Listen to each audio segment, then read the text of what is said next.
नमस्कार साथियों, मैं हूं मनमोहन भट्ट। उत्तराखंड में लोकसभा चुनाव के बाद सबकी नजरें हैं कि स्थानीय निकाय चुनाव कब होंगे, सरकार कैसे इन स्थानीय निकाय चुनाव को कराएगी। बीजेपी अपनी तैयारियों में जुटी हुई है क्योंकि महेंद्र प्रसाद भट्ट ताजा ताजा एक हफ्ते का दौरा करके आए हैं और उनका दावा है कि वो 35 नगर निकाय चुनाव की तैयारियों को परख कर आए हैं। लेकिन दूसरी तरफ सरकार स्पष्ट कर चुकी है कि ये नगर निकाय के चुनाव फिलहाल टालने पड़ेंगे और जो प्रशासक तमाम नगर निगमों में, नगर पालिकाओं में, नगर पंचायतों में विराजमान है, इनका कार्यकाल बढ़ेगा। वास्तव में 2 जून तक का कार्यकाल है प्रशासकों का, लेकिन सरकार की अगर माने तो लोकसभा चुनाव की आचार संहिता के चलते वो विभागीय स्तर पर कोई काम नहीं कर पा रहे हैं। वैसे अगर काम करने की इच्छा हो तो चुनाव आयोग से इजाजत लेकर, परमिशन लेकर तमाम काम किए जा सकते हैं, लेकिन खुद सरकार जब चुनाव में व्यस्त हो तो परमिशन कौन मांगे और किसके लिए मांगे। अगले चुनाव के लिए परमिशन मांगिए, लेकिन पहले लोकसभा का चुनाव जीतना है।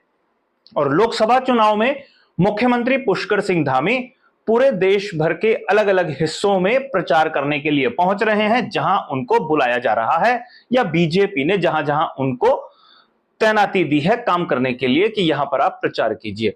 और वैसे भी उत्तराखंड में भी लोकसभा चुनाव के नतीजे के बाद ही राज्य सरकार के लिए आसान होगा या बीजेपी के लिए आसान होगा तय करना कि कहां पर किस तरीके की रणनीति की जरूरत है, कितनी सीटें बीजेपी जीतेगी। अगर विधानसभा वार इसको कैलकुलेट करें तो वहां पर बीजेपी की स्थिति कैसी रहेगी, कांग्रेस को कितनी वो पटकनी दे पाएंगे, लोकल लीडर वहां पर कौन सा ऐसा है जो बीजेपी को टक्कर दे सकता है। तो ये सारी की सारी चीजें पता चलेंगी 4 जून के बाद, जब नतीजे आ जाएंगे लोकसभा चुनाव के।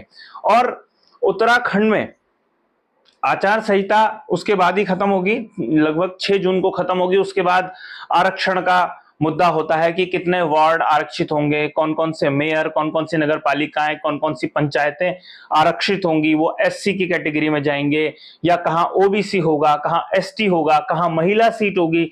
ये सारे के सारे चर्चाएं, जैसे मैंने पहले कहा, लोकसभा चुनाव के बाद ही अंतिम रूप से तय होंगी। तब मुख्यमंत्री भी फ्री हो जाएंगे क्योंकि वो अभी चुनाव में गए हैं, इसीलिए कोई बड़ा फैसला बीजेपी की तरफ से नहीं हो पा रहा है। आपको बता दें कि नैनीताल हाई कोर्ट के निर्देश के बाद राज्य सरकार को चुनाव की प्रक्रिया तेज करनी पड़ी थी, लेकिन अब संकेत राज्य सरकार की तरफ से आ रहे हैं कि ऐसा होना संभव नहीं है।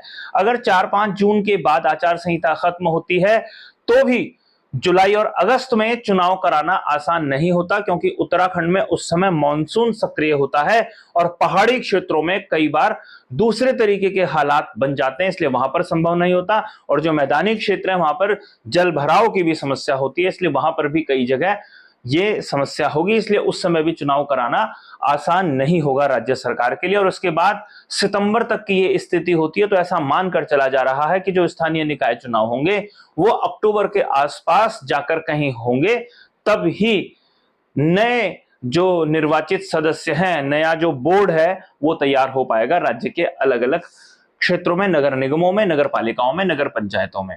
अभी के लिए साथियों इतना ही। अगली रिपोर्ट में आपसे फिर मुलाकात होगी, तब तक इजाजत दीजिए। नमस्कार।